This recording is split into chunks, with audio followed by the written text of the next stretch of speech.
Hello everyone, દરેકનું lecture number 8માં સ્વાગત છે. રોટેશનલ મોશન, ચાક ગતિ. તો જે ચાક ગતિ આપણે જે વિડીયો લેક્ચર સ્ટાર્ટ કરેલા એમાં ઓલરેડી 7 લેક્ચર અપલોડ થઈ ચૂકેલા છે અને તમે બધાએ કન્ટિન્યુઅસ જોયા હશે, બરાબર છે. તો એ જ સિરીઝમાં નવો લેક્ચર નંબર 8.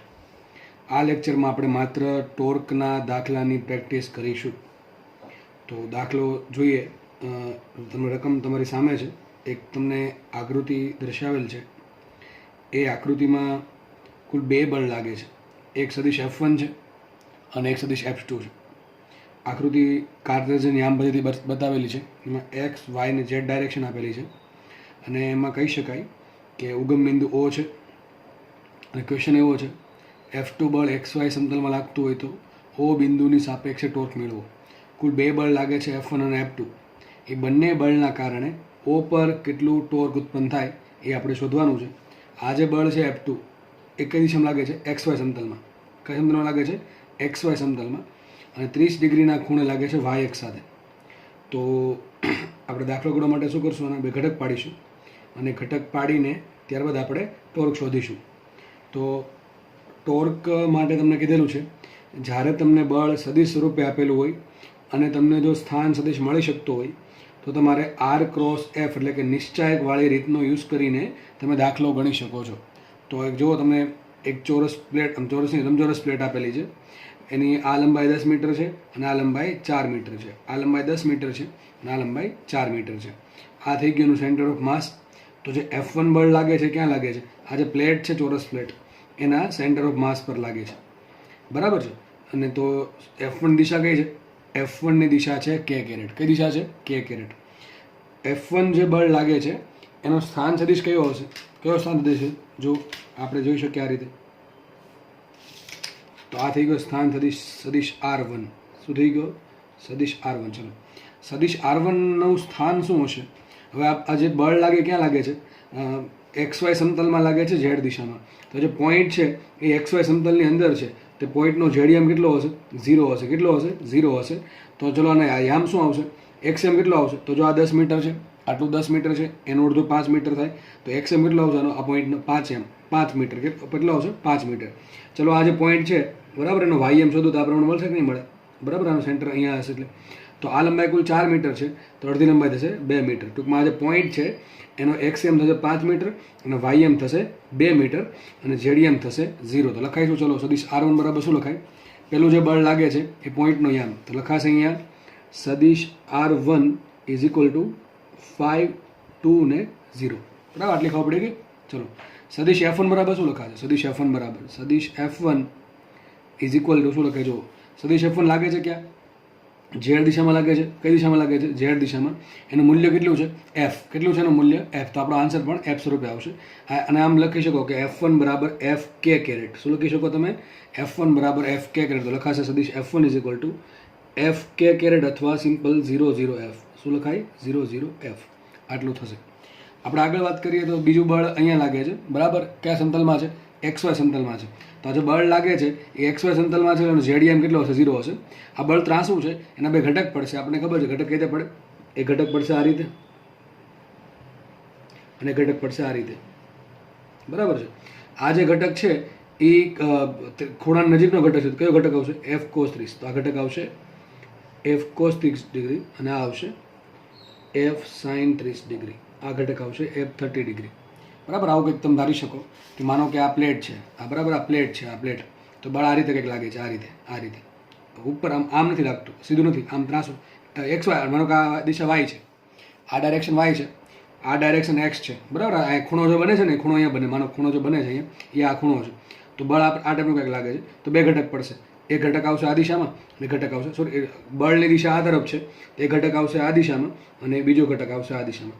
અહીંયા ખૂણો 30 ડિગ્રીનો. સપોઝ કે આ જે ખૂણો બને છે, આ ખૂણો કેટલો છે? 30 ડિગ્રીનો. તો આ ઘટક કેટલો આવશે? F cos 30 અને આ ઘટક આવશે F sin 30. તો એ જ લખ્યું છે અહીંયા. અને આ જે બળ છે એ માત્ર XY સમતલમાં લાગતું હોવાથી એનો ZM કેટલો હશે? 0 હશે. ચલો, હવે આપણે જુઓ, તમે કુલ 3 બળ લાગે છે. F1, એક F એટલે કે F K કેરેટ, પછી એક આવશે F sin 30 અને એક આવશે F cos 30. હવે આપણને જોઈને ખબર પડી જાય કે આ જે પોઈન્ટ પર જે બળ લાગે છે એનો સદિશ શું હશે? સદિશ R2 હશે. શું છે આટલો, શું છે સદિશ R2. ચલો તો સદિશ R2 બરાબર શું લખાય? આ પોઈન્ટના યામ શું હોય? ચલો આ પોઈન્ટના યામ શું થાય? તો આ પોઈન્ટનો વાય યામ શું થાય? 4 મીટર લખેલું છે નીચે. જો શું થાય પોઈન્ટનો વાય યામ? 4 મીટર. અને આ જે પોઈન્ટ છે એનો ઝેડ યામ શું થશે? સોરી એક્સ યામ શું થાય? 0. આ જે પોઈન્ટ છે એ વાય યામ પર આવેલો છે, તો એક્સ યામ કેટલો? 0. ઝેડ યામ કેટલો? 0. અને વાય યામ કેટલો આવશે? 4 મીટર. તો લખાઈશું સદિશ R2 ઇઝ ઇક્વલ ટુ 0 4 0. અને સદિશ F2 એક કામ કરીએ, F2 છે ને બે ઘટક પડ્યા, એક F cos 30 ને એક F sin 30. આપણે ટોર્ક શોધવાનું છે ઓ સાપેક્ષે. આપણને દેખાય છે કુલ 3 બળ લાગે, ત્રણેયના કારણે અલગ અલગ ટોર્ક હશે. એમાં આ જુઓ તમે F cos 30. F cos 30 ક્યાં લાગે? જો આ બાજુ લાગે છે, આ દિશામાં, બરાબર છે. ધીમે ધીમે આગળ વધારો તો ક્યાંથી પસાર થશે? ઓ માંથી પસાર થશે. ક્યાંથી પસાર થશે? ઓ બિંદુમાંથી પસાર થશે. તો એના કારણે ઓ બિંદુ પર ટોર્ક કેટલો આવે? 0 આવે. ટૂંકમાં આ જે પોઈન્ટ છે આ F cos 30 એનું ટોર્ક શોધવાની જરૂર નથી. ચલો આને નામ આપી દઉં F2 આ જે F sin 30 લીધું છે એને હું નામ આપી દઉં F2. તો લખાય અહીંયા સદિશ F2 ઇઝ ઇક્વલ ટુ કેટલા? F sin 30. કેટલા આવશે? F sin 30 degree. કઈ દિશામાં લાગે? જો ઋણ એક્સમાં. ક્યાં લાગે? જો ઋણ એક્સમાં. દિશા કઈ છે એની? આ દિશા એક્સ અક્ષ છે ને, જો દેખાય છે આ એક્સ અક્ષ છે, તો દિશા કયા છે? ઋણ એક્સ અક્ષ. એટલે શું આવશે અહીંયા? -i. sin 30 કેટલા થાય? sin 30 થશે cos એટલે √1/2 એટલે કેટલા આવશે? f/2 into -i. અથવા આમે લખી શકો તમે સદિશ F2 is equal two 0 -f/2 અને sorry f caret i caret છે, આ રીતે નહીં આવે. શું આવશે? સદિશ F2 is equal two -f/2 0 0. તો બે ટોર્ક ઉત્પન્ન થશે. એક R1 અને F1 ના કારણે આવશે ટોર્ક 1, અને એક R2 અને F2 ના કારણે આવશે ટોર્ક 2. તમારે બે રીત છે દાખલા ગણવા માટે. એક તો તમે R1 ક્રોસ F1 કરો પ્લસ R2 ક્રોસ F2 કરો. એના માટે એક નિશ્ચયક અહીંયા બનશે, બરાબર છે ને, એક નિશ્ચયક અહીંયા બનશે. અને બંનેનો શું કરો? સરવાળો કરો તો પણ દાખલો સોલ્વ થશે. અથવા સિમ્પલ જે લોકોને ડાયરેક્ટલી R ક્રોસ F આવે છે એ ડાયરેક્ટ કરી શકે છે. અથવા આપણે નિશ્ચયકવાળી રીત ઇઝી છે તો એ કરીએ. ચલો લખાઈશું અહીંયા torque is equal two torque 1 plus torque 2. Cool torque કેટલો આવશે? લખું છું અહીંયા ટોર્ક 1. ચલો ટોર્ક 1 શું આવશે? R1 cross F1 plus torque 2 શું આવશે? R2 cross F2. મુખ્ય કિંમત ચલો નિશ્ચય બનાવી દો તો અહીંયા આવશે i caret, j caret, k caret. R1 શું છે? જો 5 2 0. શું છે? 5 2 0. અહીંયા આવશે 5 2 0. અને F1 શું છે? F1 છે 0 0 F. તો અહીંયા આવશે 0 0 F. પ્લસ બીજો નિશ્ચયક i caret, j caret, k caret. R2 ચલો R2 શું છે? 0 4 0. તો આવશે 0 4 0. અને F2 આવશે કેટલા? -f/2 0 0. પ્લસ તમે ટોર્ક 3 લખવું હોય તો આનું લખી શકો તમે F cos 30 નું. પણ એ જોઈને ખબર પડે કે ક્યાંથી પસાર થાય છે? ઓ માંથી પસાર થાય છે, એટલે એના કારણે કોઈ ટોર્ક હશે નહીં. ચલો આપણે દાખલો સોલ્વ કરી દઈએ. એક જ સ્ટેપમાં લખવાનું છે આપણે, તો ડાયરેક્ટ લખી દઈએ. જુઓ પહેલાં આપણે આ નિશ્ચયક સોલ્વ કરશું, પછી આ સોલ્વ કરશું. અહીંયા આવશે પ્લસ માઇનસ પ્લસ, અહીંયા આવે પ્લસ માઇનસ પ્લસ. જે કેરેટ માઇનસ લેવાનું છેલ્લે. ચલો આગળ મૂકીએ કિંમત. તો અહીંયા પહેલાં આપણે પહેલો ઘટક i કેરેટ શોધવા માટે આ તો ખબર હશે, આ ભૂલી જાઓ, આ ભૂલી જાઓ. શું વધશે અહીંયા? 2 ઇન્ટુ F -0. શું આવશે? 2F કોમા આ ભૂલી જઈને આ ભૂલીએ. શું વધશે અહીંયા? 5F. શું વધશે અહીંયા? 5F ને આ આવશે 0 એટલે 5F, પણ આગળ શું આવશે? માઇનસ. તો -5F comma k caret solve કરવા માટે શું વધશે? 5 2 0 0. આ બેનો ગુણાકાર 0 માઇનસ આ બેનો ગુણાકાર 0. ત્યાં આવશે 0 પ્લસ. ચલો આ નિશ્ચયક સોલ્વ કરીએ. પહેલાં i કેરેટ સોલ્વ કરવા માટે આ પહેલી હરોળ પહેલી કોલમ ભૂલીએ તો વધે શું? 4 0 0 0. આ બેનો ગુણાકાર 0, આ બેનો ગુણાકાર 0. તો 0 આવશે કોમા. જે કેરેટ મેળવવા માટે પહેલી હરોળ અને બીજી કોલમ ભૂલીએ તો શું વધશે અહીંયા? 0 0 -f/2 0. તો 0 ગુણ્યા 0 0 -f/2 ગુણ્યા 0 એટલે આવશે 0. અને છેલ્લે k કેરેટ સોલ્વ કરીએ તો પહેલી હરોળ એટલે કે first raw and third column આટલું ભૂલીએ તો વધે શું અહીંયા? 0 4 -f/2 0. ચલો 0 ગુણ્યા 0 0, 4 ઇન્ટુ -f/2, 4 ગુણ્યા -f/2 નો આન્સર આવે -2f. 4 ગુણ્યા 4 ભાગ્યા 2 2 થાય એટલે ઉપર શું વધે? -2f. તો આ શું થશે? આ બેનો ગુણાકાર શું આવશે? -2f. હવે એ ગુણાકાર આમાંથી બાદ કરવાનું તો આવશે શું? 0 -2f. તો આવશે +2f ને આગળ k કેરેટ ધન એટલે શું આવશે? 2f. આટલું થશે, બરાબર છે. આ બેનો ગુણાકાર માઇનસ આ બેનો ગુણાકાર. આ બેનો ગુણાકાર છે કેટલો? -2f. અને આ બેનો આ 0 માઇનસ -2f શું થશે? +2f. અને કે કેરેટ છે એટલે ધન જ રાખવાનું. તો આપણો આન્સર આવી ગયો. હવે બધાને ખાલી શું કરવાનું છે? સરવાળો છે. બે સદીશો છે, બે સદીશનો સરવાળો કઈ રીતે થાય? એક્સમાં એક્સ એમ ઉમેરો, વાયમાં વાય ઉમેરો અને ઝેડમાં ઝેડ ઉમેરો. તો શું આન્સર આવશે? 2f + 0, 2f -5f + 0, કોમા આવશે -5f, કોમા 0 + 2f આવશે 2f. તો તમારો ટોર્ક આવી ગયું. અથવા તમે આમાં એક વસ્તુ એ થઈ શકે કે f કોમન કાઢી લો. ચલો એ લખી દઉં સાઈડમાં. માટે સદીશ f = આમ, સોરી સદીશ τ = આમ પણ લખી શકાય. f કોમન કાઢતા શું વધશે અહીંયા? f કોમન કાઢતા શું વધે અહીંયા? 2 - 5 2. તો આ તમારો ટોર્કનો આન્સર આવ્યો. કે આ જે તંત્ર છે એમાં કુલ બે અલગ અલગ બળ લાગે છે. એક બળ છે ઝેડ દિશામાં લાગે છે અને એક ડાયરેક્ટલી એક્સ વાય એમમાં એક્સ ને વાય એક્સ વાય સમતલમાં લાગે છે, પણ અમુક ખૂણે લાગે છે. એના બે ઘટક પડશે. બે ઘટકમાં એક ઘટકના કારણે ટોર્ક 0 હશે, પણ એક ઘટકના કારણે ટોર્ક ઉદ્ભવશે. બરાબર છે? અથવા તમે જો આ જે ટોર્ક છે ડાયરેક્ટ મળી જાય એમ છે. બળ આ રીતે છે, બળ આ રીતે છે ને. ચલો એનું લંબ અંતર કેટલું? તો આ બળની દિશા પ્રમાણે આગળ વધારો. તો લંબ અંતર શું આવશે? આટલું આવશે. આ લંબ અંતર શું થાય? 4. શું આવે લંબ અંતર? 4. અને આ ટોર્ક સોરી આનું બળનું મૂલ્ય કેટલું? f/2. કેટલું છે? f/2. f/2 ગુણ્યા 4 કરો. f/2 ગુણ્યા 4 થશે 2f. કેટલું થશે? 2f. હવે શું કરો? જમણા હાથની આંગળી બધી ક્યાં રાખો? r cross f. વિચારો r આમ છે, f આમ છે. વિચારો આપણે r2 આમ છે, r2 આ દિશામાં છે, r2 આ દિશામાં છે. બરાબર? અને f2' આ દિશામાં છે. હવે શું કરો? r ક્રોસ f કરી જુઓ. અંગૂઠો ક્યાં આવશે? ઉપર તરફ. ઉપર તરફ દિશા ક્યાં આવશે? ઝેડ દિશા. કઈ દિશા આવશે? ઝેડ દિશા. જો આના કારણે ટોર્ક કેટલું આવ્યું? આના કારણે ટોર્ક આવ્યું હતું 2f k કેરેટ. કેટલું આવ્યું હતું? 2f k caret. મેં તમે કીધું પ્રમાણે તમને ડાયરેક્ટ મળી શકે અહીંથી. પણ એટલી બુદ્ધિ ચાલવી જોઈએ કે સદીશ r2 ક્રોસ f2 કરવાના છે. સદીશ r બધી આંગળી ક્યાં રાખો? પહેલાં y દિશામાં રાખો અને ફેરવો ક્યાં એને? ઋણ x દિશામાં. ટૂંકમાં આ રીતે ફેરવવાની છે. બરાબર છે? આ f2 આમ છે. આ એક્ઝેક્ટલી આમ સમજાવી શકું તમને પેનનો યુઝ કરીને. તમારા માટે સદીશ r2 આ છે અને બળ જાય છે આ દિશામાં. કઈ દિશામાં? ઋણ x દિશામાં. તો બધી આંગળી ક્યાં રાખશો આપણે? પેનની દિશામાં રાખીને ફેરવો તો ક્યાં આવશે અંગૂઠો? બહાર તરફ આવે. એટલે કઈ દિશા થશે? ઝેડ દિશા. એટલે ઝેડ દિશા કઈ? +z. તો એનું મૂલ્ય શું આવશે? એનું મૂલ્ય આવશે બળ ગુણ્યા લંબ અંતર એટલે f sin 30 એટલે f/2 ગુણ્યા 4 એટલે આવશે 2f. અને દિશા કઈ આવશે? k caret. તો એ તમને ડાયરેક્ટ મળે છે. બરાબર છે? તો ડાયરેક્ટ મળે છે. તો આ પ્રમાણે આપણો આન્સર શું આવશે? ટોર્ક = f કૌંસમાં 2 - f 2 - 5 2. અને જો મૂલ્ય માંગ્યું હોય તો ટોર્કનું મૂલ્ય કેટલું હશે? ચલો f તો એમને રહી ગયા 5 9 25, 25 + 4 29, 29 4 33. તો શું આવશે? f√33. આટલું ટોર્ક આવશે ન્યૂટન મીટરમાં મૂલ્યમાં. અને સદીશ માંગે તો આ પ્રમાણે ટોર્ક આવશે f કૌંસમાં 2 - 5 2. એટલે કે ટોર્કનો x ઘટક છે 2f, y ઘટક ઋણ દિશામાં છે 5f અને z ઘટક ધન z દિશામાં છે 2f. બરાબર? દાખલા સોલ્વ થાય છે અને આવા દાખલા તમને પૂછશે ખરા. બરાબર? આપણે આગળ વધીએ નેક્સ્ટ દાખલા તરફ.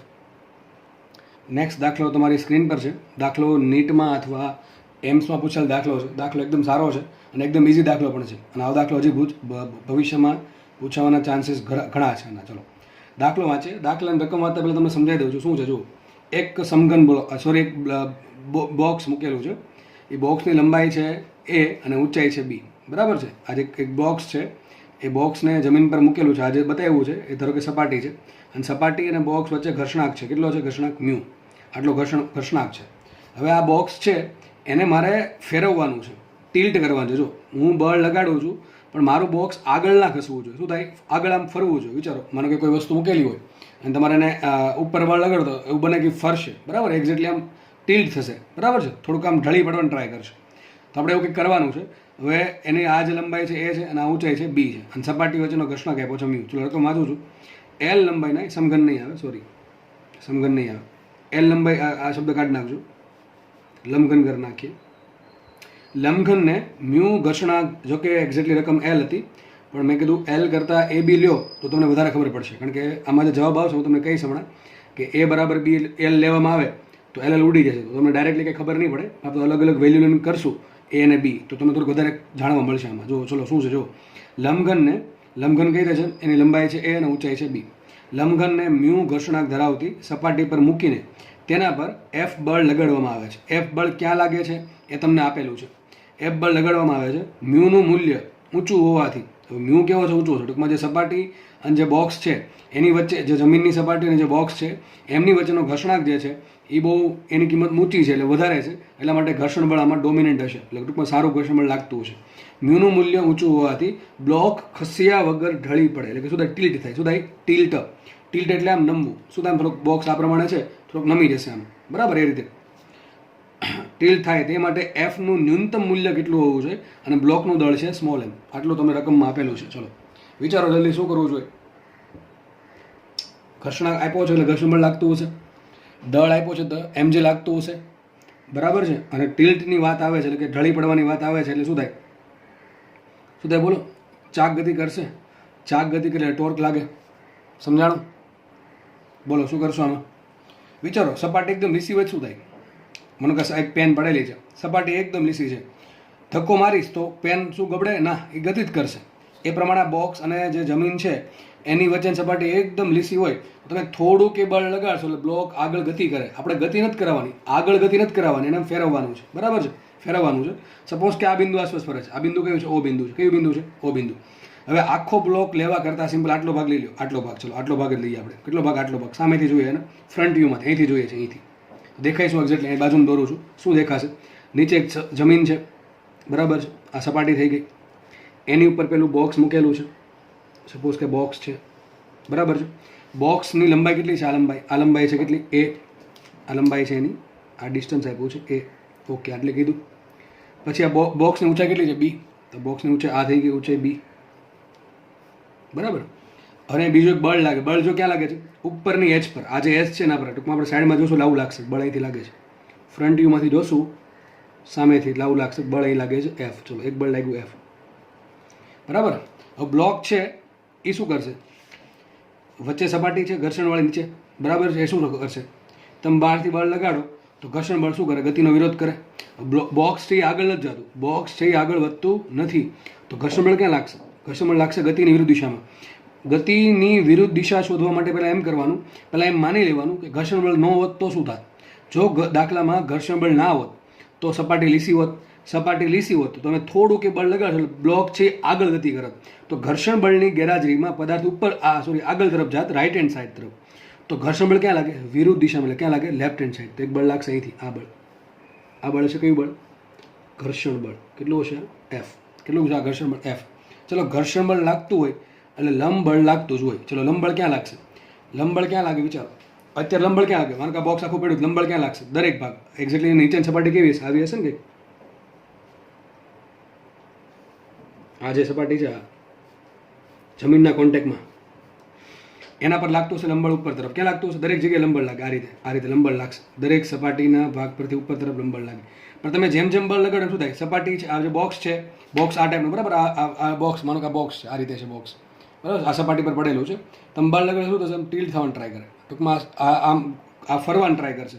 ફરશે એટલે શું થાય? આ કોન્ટેક્ટ છૂટી જશે. ફરશે એટલે કોન્ટેક્ટ શું થાય? છૂટી જાય. મેક્સિમમ કેટલું ફરી શકે? આટલું. ટૂંકમાં આખું જે બોક્સ છે એનો આ જે કોન્ટેક્ટ છે જમીન સાથેનો, એ આખું છૂટી ગયું. માત્ર આટલા ભાગમાં કોન્ટેક્ટ રહે, એવું કંઈક થાય કે ન થાય? ખબર પડે નથી પડતી.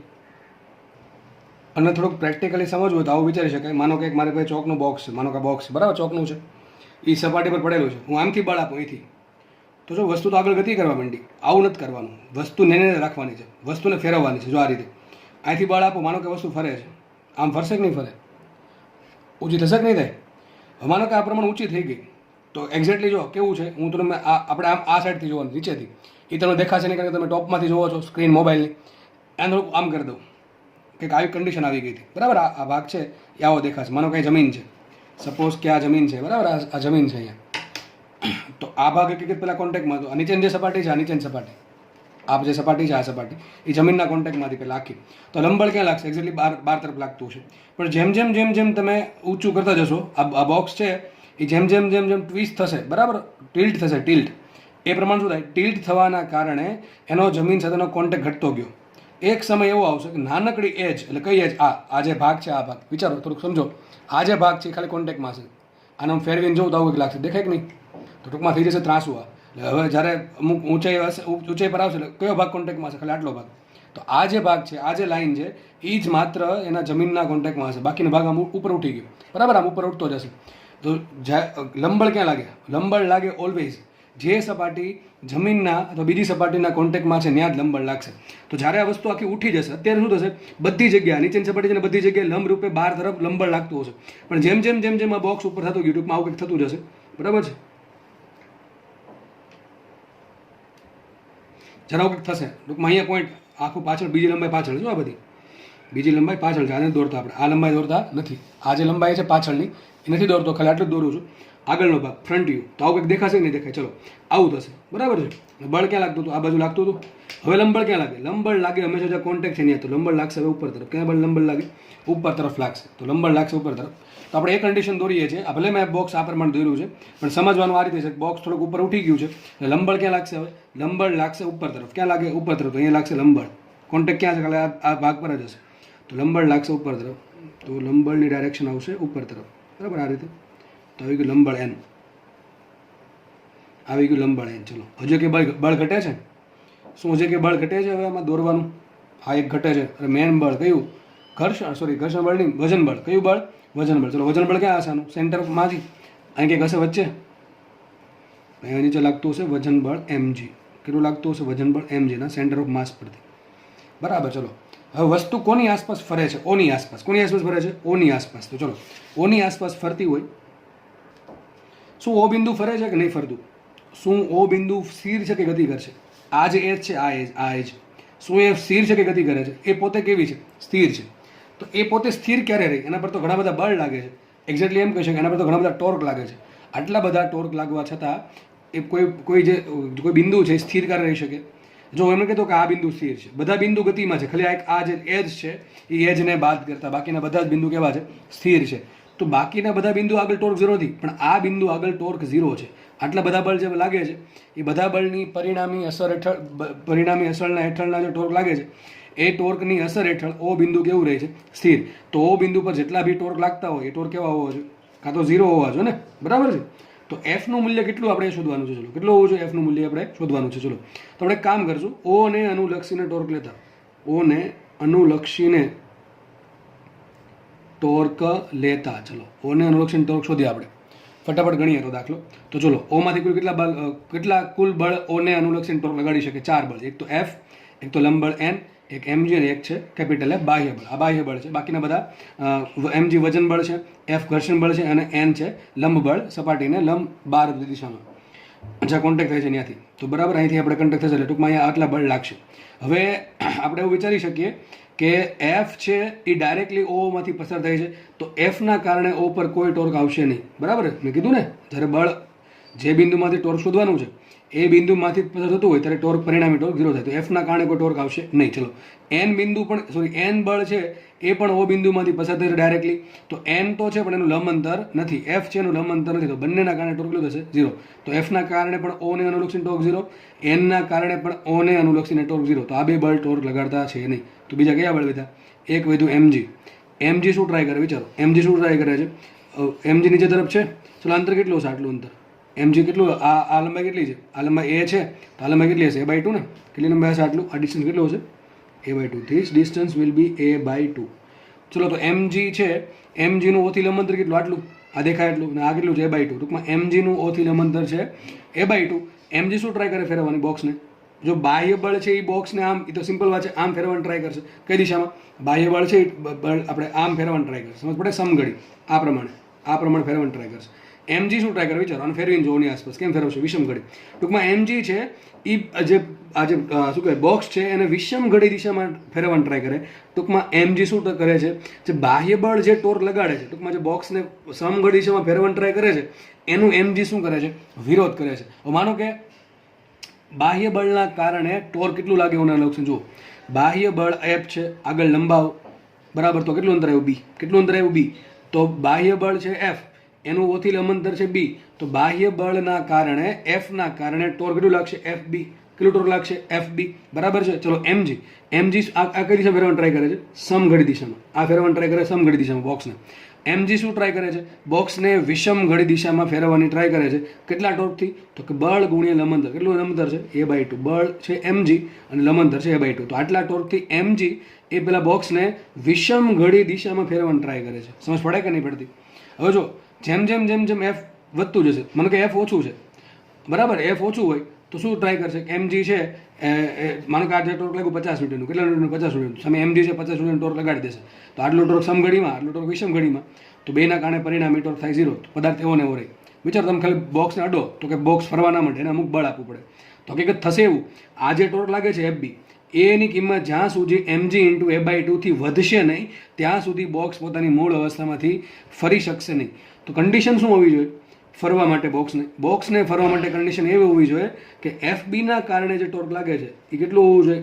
mg ઇન્ટુ a/2 થી વધારે હોવું જોઈએ. કેવું હોવું જોઈએ? વધારે. પણ લિમિટિંગ કન્ડિશન માટે કેટલું બળ હોવું જોઈએ કે લગભગ ટોર્ક સરખું થાય? એના માટે આપણે કદાચ ઇઝ ઇક્વલ ટુ પણ કરી શકીએ. તો આપણે પહેલાં ઇઝ ઇક્વલ ટુ લઈ લઈએ. તો એફ બી બરાબર આવશે mg ઇન્ટુ a/2. તો એફ બરાબર શું આવશે? એફ બરાબર આવશે mg કૌંસમાં a/2b. આ જવાબ આવી ગયો કે એફ બરાબર mg કૌંસમાં a ભાગ્યા 2b.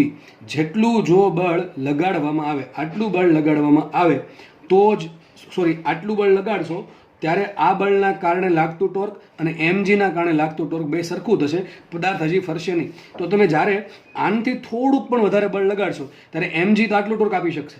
આપણા હાથમાં mg ફિક્સ છે, a/2 ફિક્સ છે, આપણા હાથમાં f છે.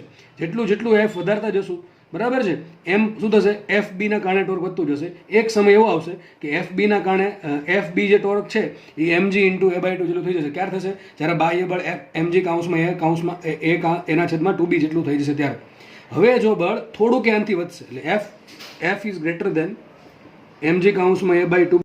તો જ્યારે બળ F is greater than mg કૌંસમાં a/2b થાય ત્યારે પદાર્થ શું કરશે? સમઘડી દિશામાં, એટલે આ બાજુ ફરશે. પદાર્થ આમ બોક્સ છે આખું, આ બાજુ ફરશે. જ્યારે ફરશે ત્યારે શું થશે? આ સપાટીને અનુલક્ષીને ફરશે. નીચે એસ છે, આ એજ, બરાબર છે, બરાબર, એ એજને અનુલક્ષીને ફરશે, ઓ બિંદુને અનુલક્ષીને. ફ્રન્ટ વ્યૂમાં ખાલી આવું દેખાશે. એક્ઝેક્ટલી 3Dમાં આખો ભાગ છે, મેં તમને કીધું એ પ્રમાણે આખો ભાગ ફરશે આ રીતે. પણ કઈ એજને અનુલક્ષીને? આ નીચેની એજ છે એને અનુલક્ષીને પદાર્થ ફરશે, બરાબર છે. તો દાખલો સોલ્વ થાય છે. એફ કેટલો હોવો જોઈએ? mg ઇન્ટુ a કૌંસમાં 2b થી થોડુંક વધારે હોવું જોઈએ. એટલે તમારો આન્સર છે આવી ગયો. તમને કદાચ વેલ્યુ આપે કે m 10 કિલો લ્યો, એ કંઈક આપી દે, બી કંઈક આપી દે, તો તમારો દાખલો તમને ન્યુમેરિકલ આન્સર આવશે. અને તમને મેં કીધું હતું કે અહીંયા જો લંબાઈ l લઈ લેવામાં આવે, a બરાબર b બરાબર l લેવામાં આવે, તો a અને b ની જગ્યાએ શું આવશે? l આવશે, ઉડી જશે, શું વધે? mg/2. ટૂંકમાં જેટલું mg છે એનાથી અડધું બળ લગાડો, ક્યારે? સમઘન હોય તો, આ પ્રમાણે બળ આપ્યું હોય તો તમારે દાખલામાં આન્સર mg/2 આવશે. બીજો દાખલો એક આવો પૂછાણો હતો. આ જે બળ છે ને એ લાગતું હતું બળ. હવે આ બળ છે ને ગમે ને આપી દે તમને. ધારો કે અહીંયા આપ્યું ને કે આમ આપ્યું, અહીંયા આપ્યું હોત તો શું કરત તમે? બળ અહીંયા આપ્યું હોત તો શું કરત તમે? વિચારો. બળ જો અહીંયા હોત તો શું કરત તમે? વિચારો. મને પહેલાં આપણે ચલો આગળ દાખલો કરીએ, પહેલાં કોમન સેન્સની વાત કરીએ, થોડુંક પ્રેક્ટિકલની વાત કરીએ. વિચારો મારે બોક્સને ફેરવવું છે. બોક્સને ફેરવવું હોય તો એફ જેટલું ઉપર લગાડ્યું સારું પડે, નીચે લગાડ્યું સારું પડે? એક્ઝેક્ટલી આ બળ છે ને અહીંથી પસાર નહીં થાય, સેન્ટર ઓફ માસમાંથી પસાર નહીં થાય, તો કોઈ વસ્તુ ફરશે જ નહીં. કેમ?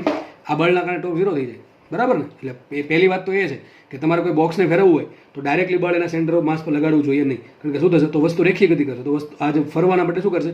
આગળ ગતિ કરવા મળશે. એટલે તમારે શું કરવું પડે? બળ છે એ થોડુંક અહીંથી ઉપર લગાડવું પડે, અહીંથી ઉપર, બરાબર, અહીંથી લગાડવું પડે, અથવા નીચે લગાડો તો બહુ વધારે બળ આપવું પડે. ટૂંકમાં મિનિમમ તમારે આ જેની અડધી હાઈટ છે તે ઉપર લગાડવું જોઈએ. અને સારામાં સારું કન્ડિશન એવી કઈ જગ્યાએ બળ લગાડવું કે ઓછું બળ લગાડવું પડે? આ કન્ડિશન છે, બરાબર. કેટલું લગાડવું પડે? જો mg કરતાં અડધું. સમજ પડે છે? એક વખત દાખલામાં આટલું આવ્યું હતું કે આ અંતર, ચાલો સપોઝ આ અંતર b છે, બરાબર. તો આપણે શું કરવાનું છે? આ અંતર b આની જગ્યાએ આ અંતર b આપ્યું હોય તો કંઈ દાખલામાં ફરક જ નહીં પડે. કેમ? અરે ટોર્ક આપણે જોવાનું છે. ટોર્ક કેટલો આવશે? f ઇન્ટુ b જ આવશે, બરાબર. તો બળનું સ્થાન ચેન્જ કરે એ પ્રમાણે આ ચેન્જ થઈ જશે. b બળ ક્યાં લાગે છે, બરાબર, એ પ્રમાણે બળની વેલ્યુમાં ચેન્જ આવશે. દાખલો સોલ્વ થાય છે. દાખલો એકદમ ઇઝી દાખલો છે, પણ આમાં શીખવાનું ઘણું બધું છે. અને થોડુંક ઇમેજિનેશન કરશો તો તમને વધારે ખ્યાલ આવશે. નેક્સ્ટ આપણે આગળ વધીએ નવા દાખલા તરફ. નેક્સ્ટ દાખલાની રકમ તમારી સામે છે. દાખલો વાંચીએ રકમ આપણે. આપેલો બ્લોક, એટલા બ્લોક છે, એક બ્લોક દેખાતો છે તમને, બરાબર છે. એ બ્લોકનું દળ છે m. કેટલું દળ છે એનું? m દળ છે. આપેલ m દળનો બ્લોક, એને શું કર્યું? જો સ્થિર રાખવાનું છે. કઈ રીતે? એક દિવાલ છે, દિવાલની અંદર એને f બળથી અંદર શું કે ધક્કો મારેલો છે. ધક્કો મારવાથી આ બ્લોક કેવો રહે છે? સ્થિર રહે છે. તો ક્વેશ્ચન એવો છે, આપેલો બ્લોક સ્થિર રહેતો હોય તો કોની અસર હેઠળ? બાહ્ય બળ fની અસર હેઠળ સ્થિર રહેતો હોય તો ઘર્ષ. પહેલો ઓપ્શન છે આ. 4 ઓપ્શન આપેલા છે. 4 ઓપ્શન પરથી તમારે એક સાચો ઓપ્શન ટીક કરવાનો છે, બરાબર છે. ચલો તો ક્વેશ્ચન એવો છે, ખોટું વિધાન શોધો. ટૂંકમાં ચારમાંથી કયું વિધાન ખોટું છે એ તમારે શોધવાનું છે. પહેલો ઓપ્શન એમ કહે છે કે સ્મોલ એફ બરાબર mg, એટલે કે ઘર્ષણ બળ છે એ mg જેટલું છે. કેટલું છે ઘર્ષણ બળ? mg જેટલું. ચલો આગળ છે. બીજો ઓપ્શન એમ કહે છે કે બાહ્ય બળ જે છે એ લંબ પ્રત્યાઘાતી બળ એટલે કે રિએક્શન ફોર્સ જેટલું હશે, n જેટલું. ઓકે. ત્રીજો ઓપ્શન એમ કહે છે કે એફના કારણે કોઈ ટોર્ક ઉત્પન્ન થતું નથી. અને ઓપ્શન નંબર 4 એમ કહે છે કે એન કોઈ ટોર્ક ઉત્પન્ન કરતો નથી. અને મેં થોડુંક એક્સ્ટ્રા એમાં એડ કરી દીધું છે કે દાખલા માટે એનનું ઓથી લંબ અંતર કેટલું હશે, કે એન એક્ઝેક્ટલી ઓથી કેટલા અંતરે લાગશે. તો એક્ઝેક્ટલી આમાં શું થાય ચલો જોઈ લઈએ. દાખલો આઈએમપી છે, દાખલો આવો નહીં પણ આમાં ઘર્ષણના દાખલા પૂછાય તો આવા દાખલા બહુ પૂછાય. ચલો આપણે વ્યવસ્થિત સમજી લઈએ કે એક્ઝેક્ટલી શું થાય છે. આપણે કામ કરશું, આજે બ્લોક છે બરાબર છે, એમ દળનો બ્લોક, એનો એફબીડી ડ્રો કરીએ. ચલો એફબીડી ડ્રો કરું છું. તો આ મારા માટે દિવાલ છે, સપોઝ એક દિવાલ છે બરાબર. આ બ્લોક છે, બ્લોક એ આ પ્રમાણે મૂકેલો છે. વિચારો બાહ્ય બળ ન લગાડો તો બ્લોક નીચે પડી જશે. ક્યાં પડી જાય? નીચે. એને પકડી રાખવા માટે, જકડી રાખવા માટે, સ્થિર રાખવા માટે બહારથી બળ લગાડ્યું. બળ ક્યાં લગાડ્યું છે? એફ. એક્ઝેક્ટલી ક્યાં પસાર થાય છે? ઓ માંથી પસાર થાય. ક્યાંથી પસાર થાય છે? ઓ માંથી પસાર થાય છે. અને ઓ ખબર છે આપણને, જો ઓ દેખાય છે અહીંથી, આટલું અંતર એક્સ છે, આટલું અંતર એક્સ જ હશે, નીચે પણ અંતર એક્સ છે. તો ઓ છે એ શું આપ્યું? સેન્ટર ઓફ માસ આપ્યું છે. તો જે બળ છે એ ડાયરેક્ટલી બાહ્ય બળ જે છે એફ એ આ પ્રમાણે લાગે છે. ક્યાંથી? સીધું ઓ માંથી પસાર થાય એ પ્રમાણે લાગે છે. આ ઓ બિંદુ છે. તો એક તો બળ બાહ્ય બળ લાગશે. ચલો બીજું બળ કયું લાગે? બીજું બળ કયું લાગે? ફટાફટ વિચારો. બીજું બળ કયું લાગે? mg. mg ક્યાં લાગશે? સેન્ટર ઓફ માસમાંથી નીચે તરફ. તો એક બળ લાગશે નીચે, ધીસ ઇઝ mg. એક બળ લાગ્યું આ. વિચારો સપાટી કેવી છે? ઘર્ષણવાળી છે. ઘર્ષણવાળી સપાટી હોય તો ઘર્ષણ લાગતું જ હશે. ચલો ઘર્ષણ લાગતું હોય તો ઘર્ષણ બળ ક્યાં લાગે? ઘર્ષણ બળ ક્યાં લાગે? શું હંમેશા આમ જ લાગે? સીધું જ લાગે? ઘણા કેસ આમ જ લાગે. ઘણાને એક મેન્ટાલિટી હોય આ રીતે કે બ્લોક આમ હોય, ઘર્ષણ બળ હંમેશા આમ લાગે ને લંબ બળ આમ લાગે. એવું ના હોય. નિયમ એવો છે, ઘર્ષણ બળ ક્યાં લાગે? ઓલવેઝ ગતિની દિશામાં. બીજું કંઈ જોવાનું નથી. ક્યાં લાગે ઘર્ષણ બળ? ગતિ જે દિશામાં થાય છે એ દિશાનો વિરોધ કરે એ રીતે લાગે. લંબબળ ક્યાં લાગે? લંબબળ એવું નહીં ઉપર તરફ જ લાગે. લંબબળ માટે કન્ડિશન એવી છે કે સપાટીને લંબ લાગે. પહેલાં તો જ્યાં કોન્ટેક્ટ થાય છે એ કોન્ટેક્ટ સપાટીને લંબ લાગે અને બહાર આવતી દિશામાં, સપાટીમાંથી બહાર આવતી દિશામાં. ચલો હવે આમાં કોન્ટેક્ટ ક્યાં થાય છે? વિચારો કોન્ટેક્ટ ક્યાં થાય છે? અહીંયા કોન્ટેક્ટ થાય છે. જો કોન્ટેક્ટ થાય છે અહીંયા, તો લંબબળ ક્યાં લાગતું હશે? એને લંબ બહાર તરફ. ટૂંકમાં લંબબળ લાગશે આ બાજુ. સમજ પડે છે? લંબબળ લાગશે એ બાજુ. અને બીજી વાત, ઘર્ષણ બળ ક્યાં લાગે? ચલો પેલા ઘર્ષણ બળનો વહીવટ કરી નાખીએ. તો ઘર્ષણ બળ ક્યાં લાગશે? વિચારો સપાટીને, ગતિનો વિરોધ કરી દિશામાં. વિચારો કે હવે આમાં આપણે કન્ફ્યુઝ થાય કે સર ઘર્ષણ બળ આમ લેવું કે આમ લેવું? કારણ કે આપણે તો એમ કીધું બ્લોક સ્થિર છે, તો બ્લોક સ્થિર ગતિ થાય જ છે. ક્યાં એ ગતિ નથી થતી એનું કારણ શું છે? ઘર્ષણ બળ છે એટલા માટે. જો ઘર્ષણ બળ ના હોય તો ગતિ થાય જ, કારણ કે સપાટી લીસી થઈ જાય તો તમારે બહુ વધારે અમાઉન્ટનું બળ આપવું પડે અને એ લગભગ ઇન્ફિનિટી જેટલું હોય, કારણ કે બહુ વધારે બળ લાગશે એટલા માટે. બરાબર. ચલો તો આપણે વિચારીએ હવે કે ઘર્ષણ બળ ક્યાં લાગશે. મેં કીધું એ પ્રમાણે જ્યારે બ્લોક સ્થિર આપેલો હોય અને તમારે ડિસાઇડ કરવાનું થાય ઘર્ષણ બળ ક્યાં લાગે, શું કરવાનું? ઘડીક બાહ્ય બળ હટાવી દો. ઘડીક તમે બાહ્ય બળ હટાવી દો તો જો આ બળ ન લાગતું હોય, એફ છે એ ન લાગતું હોય, તો એફ ન લાગતું હોય તો પદાર્થ ક્યાં જાય? mg ના કારણે નીચે જાય. ક્યાં જાય? નીચે જાય. તો એ ગતિને કોણ રોકે છે? એક્ઝેક્ટલી ઘર્ષણ બળ રોકે. ઘર્ષણ બળ ક્યાં લાગશે? ઉપર તરફ. હકીકત આ બે વચ્ચેનો જે કોન્ટેક્ટ થાય છે તે સપાટી અહીંયા છે. બ્લોક આ પ્રમાણે ઊભો પડેલો હોય આ રીતે સમક્ષિતિજ સપાટી પર, તો કોન્ટેક્ટ અહીંયા થાય એટલે એને લંબ આ બાજુ લાગશે. અહીં તો કોન્ટેક્ટ આમ થાય છે એટલે ક્યાં લાગશે? આ રીતે લાગશે. તો ઘર્ષણ બળ લાગશે ઉપર તરફ. તો આ થઈ ગઈ સ્મોલ એફની ડાયરેક્શન. તો ઘર્ષણ બળ લાગશે ઉપર તરફ આ રીતે. બરાબર છે. ચલો આ આવી ગયું ઘર્ષણ બળ. ચલો લંબબળ ક્યાં લાગે? વિચારો લંબબળ ક્યાં લાગે? લંબબળ ક્યાં લાગે? એક વાત તો બાકી છે, સપાટીને લંબ બહાર તરફ. બહાર એટલે આ સપાટી ક્યાં છે? સપાટી તો અહીંયા છે. એને લંબ શું થાય? આમ થાય. હવે આમે આવી શકે ને આમે આવી શકે. આ દિશા થશે દિવાલની અંદરની અને આ દિશા થાય દિવાલની બહાર. તો ક્યાં લાગશે? દિવાલની બહાર તરફ લાગશે. હવે એક્ઝેક્ટલી યાદ રાખો, લંબ બળ છે એ હંમેશા સેન્ટર ઓફ માસમાંથી પસાર થાય એવું જરૂરી નથી. હજી બોલું છું, લંબ બળ છે એ હંમેશા સેન્ટર ઓફ માસમાંથી પસાર થવું જરૂરી નથી. તો ક્યાંથી પસાર થાય એ આપણા માટે શોધવાનું છે. મેં શું લખ્યું છે? એનનું ઓથી લંબ અંતર પણ શોધો. એનનું ઓથી લંબ અંતર શોધો. આપણે એ પણ શોધવાનું છે કે એન એક્ઝેક્ટલી ક્યાં લાગે. જો હવે પહેલાં એક કામ કરીએ, પહેલો ક્વેશ્ચન વાંચીએ આપણે. શું છે? એફ બરાબર mg. ચલો બ્લોક કેવો છે? સ્થિર છે. અથવા બ્લોક કેવો? સમતોલનમાં છે. કયા કયા સમતોલનમાં છે? બ્લોક નીચે જાય છે? ના. ઉપર જાય? ના. આમ જાય છે? નથી જતો. અને આમ દિવાલની અંદર એમ પણ જતો નથી. તો બ્લોક આવું ક્યારે? બ્લોક કોઈ પણ પ્રકારની રેખીય ગતિ કરે છે? બ્લોક કોઈ પણ પ્રકારની રેખીય ગતિ કરતો નથી. મતલબ શું છે? બળ જે બ્લોક છે એ રેખીય સંતુલનમાં છે. અને રેખીય સંતુલનમાં ક્યારે આવે? વિચારો, તમને કન્ડિશન કીધેલ છે સંતુલનની. રેખીય સંતુલનમાં તો જ આવે કે એના પર જેટલા બી બળ લાગે છે એ બધા બળોનું પરિણામી બળ કેવું હોય? 0 હોય. જો mg ની કિંમત મોટી હોય F કરતા તો પદાર્થ નીચે આવવો જોઈએ, પદાર્થ નીચે આવતો નથી. અને બાજુ બહારથી આમ બહાર લાગશે લંબબળ, બહારથી લાગે છે કેપિટલ F. જો કેપિટલ F ની કિંમત મોટી હોય, બહુ વધારે હોય, તો શું થાય? બ્લોક છે એ ધીમે ધીમે દિવાલની અંદર ટૂંકમાં અથવા એનું શું થઈ જાય? ક્રશિંગ થઈ જાય, બરાબર, કમ્પ્રેસ થઈ જશે. એવું પણ કંઈ થતું નથી, ખાલી સિમ્પલ બ્લોક સ્થિર રહી છે. તો ક્યારે થાય?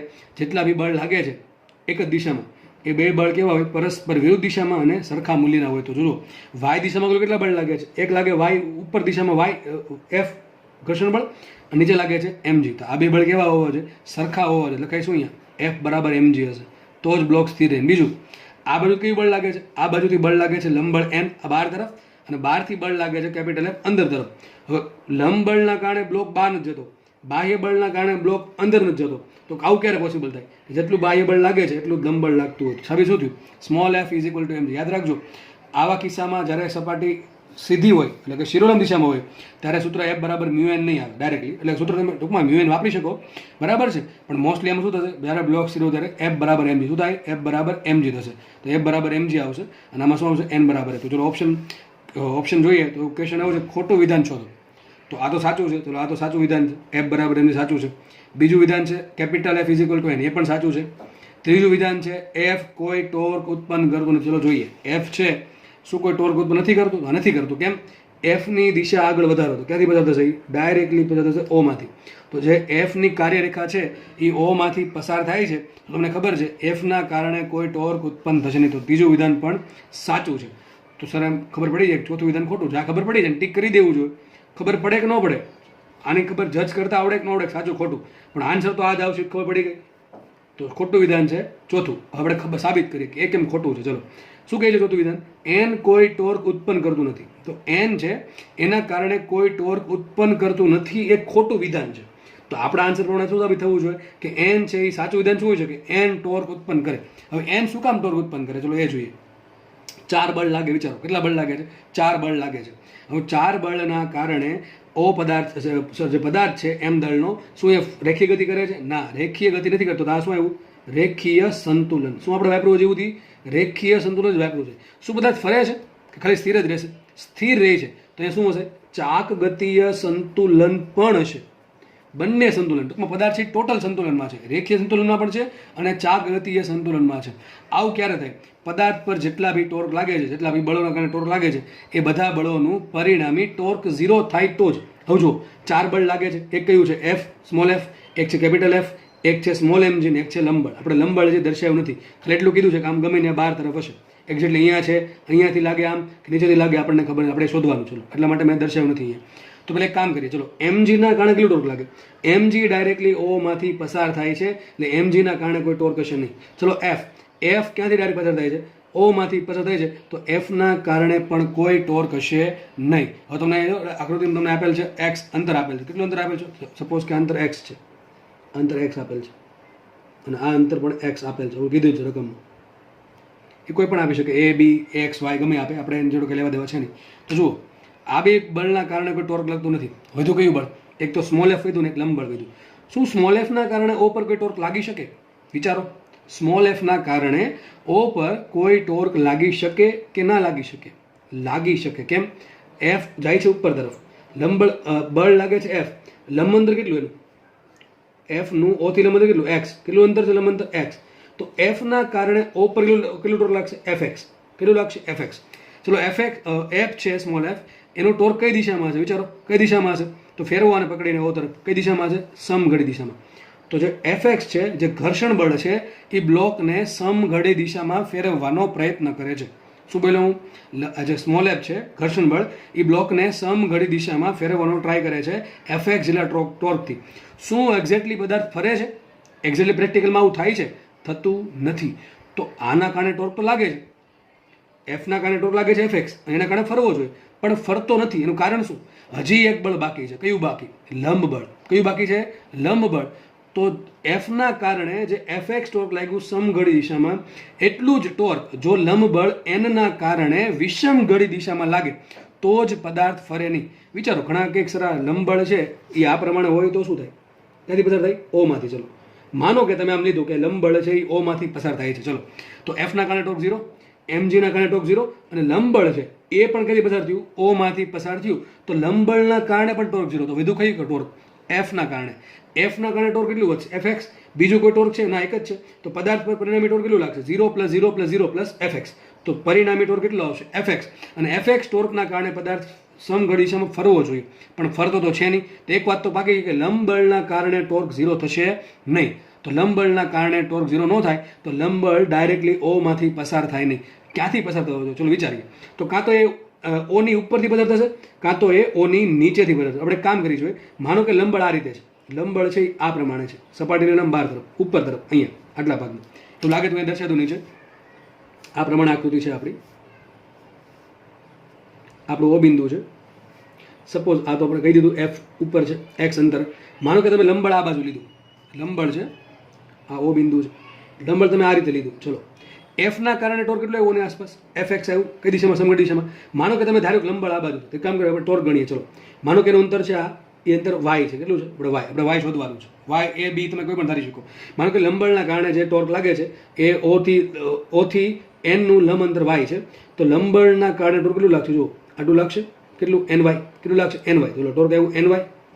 ટોર્ક કેટલું આવ્યું? ny આવ્યું. ચલો કઈ દિશામાં આવશે? વિચારો. સમઘન દિશામાં. તો શું એવું બને કે f છે એ શું ટ્રાય કરે? વસ્તુને સમઘન દિશામાં ફેરવવાનો ટ્રાય કરે, અને ny પણ સમઘન દિશામાં ટ્રાય કરે. તો બેના કારણે વસ્તુ ફરે ક્યાં? બેના કારણે સમઘન દિશામાં ફરવી જોઈએ. શું ફરે? ફરતી નથી. કારણ શું? કારણ કે વસ્તુ સંતુલનમાં છે. તો પહેલી વાત તો એ થઈ ગઈ કે લંબબળ છે એ ડાયરેક્ટ ઓમાંથી પસાર ન થાય. બીજી વાત તો એ સાબિત થઈ ગઈ કે લંબબળ છે એ ઉપર તરફ લાગુ પડે. ક્યાં લાગુ પડે? નીચે લાગુ પડે. જો હવે મેં રાજરમત અહીંયા છે, તો લંબબળ લાગશે ક્યાં? નીચે તરફ. મેં 3 કન્ડિશન લીધી લંબબળ લાગવાની. એક તો o માંથી પસાર થાય તો ચાલે નહીં, કારણ કે તો f ના કારણે ટોર્ક વધશે, અને આના ટોર્કનો સામનો કરે ટોર્ક વધતું જ નથી. ટૂંકમાં લંબબળ છે ને ભોગ આપવો પડશે. એવી રીતે લાગુ પડશે, n છે લંબબળ છે એને એવી રીતે લાગુ પડશે કે fx નો સામનો કરે. બરાબર? કોનો સામનો કરે? fx નો. તો જો ઉપર લાગશે તો fx નો સામનો કરવા એટલે fx ને સપોર્ટ કરશે. fx લાગે સમઘન દિશામાં, અને જો n ઉપર હોય તો એના કારણે પણ ટોર્ક લાગશે સમઘન દિશામાં. તો બેના કારણે કુલ કેટલું થશે? સમઘન દિશામાં કુલ થશે. તો કદાચ 100% ફરી જ જવો જોઈએ. બરાબર છે? પણ આવું થતું નથી. તો હકીકત સાબિત શું થઈ ગયું કે લંબબળ છે એ નીચે લાગતું છે. ક્યાં લાગતું છે? નીચે. હવે જો શું કહું છું, લંબબળને એક કામ કરો. માનો કે લંબબળ છે એ y અંતર નીચે લાગે છે. આ જે સેન્ટર છે, સેન્ટર ઓફ માસ, ત્યાંથી કેટલું અંતર નીચે લાગે છે? y અંતર નીચે લાગે છે. હવે લંબબળ શું ટ્રાય કરે? વિચારો, લંબબળ જો લાગતું હોય, લંબબળ અહીંયા લાગતું હોય, તો લંબબળના કારણે ટોર્ક કેટલો આવશે? ny. કેટલું ટોર્ક આવશે? n × y. કેટલું ટોર્ક આવશે? n × y. ચલો લંબબળ ટ્રાય શું કરે? કઈ દિશામાં ફેરવવાનું ટ્રાય કરે? વિષમઘન દિશામાં. કઈ દિશામાં? વિષમઘન દિશામાં. તો ny ના કારણે ટોર્ક આવશે વિષમઘન દિશામાં. હવે જો બળ છે ઘર્ષણ બળ એ fx ટોર્કથી વસ્તુને સમઘડી ફેરવે, અને લંબબળ જો નીચે લાગતું હોય તો લંબબળ ny જેટલા ટોર્કથી વસ્તુને વિષમઘન દિશામાં ફેરવે. એક સમઘડીમાં ફેરવે, એક વિષમઘડીમાં ફરે. વસ્તુ એક્ઝેક્ટલી ફરે છે ક્યાં? ક્યાંય ફરતી જ નથી. એવું ક્યારે થાય? જેટલું ટોર્ક સમઘન દિશામાં છે એટલું ટોર્ક વિષમઘન દિશામાં હોય. તો સાબિત થયું કે અહીંયા ઘર્ષણ બળના કારણે લાગતું ટોર્ક fx સમઘન દિશાનું, અને લંબબળના કારણે લાગતું ટોર્ક વિષમ દિશાનું. બે કેવું હોય? સરખું ને વિરુદ્ધ દિશામાં હોવું જોઈએ. સાબિત શું થયું? y કેટલા આવશે? y બરાબર આવશે fx/n. કેટલા આવશે?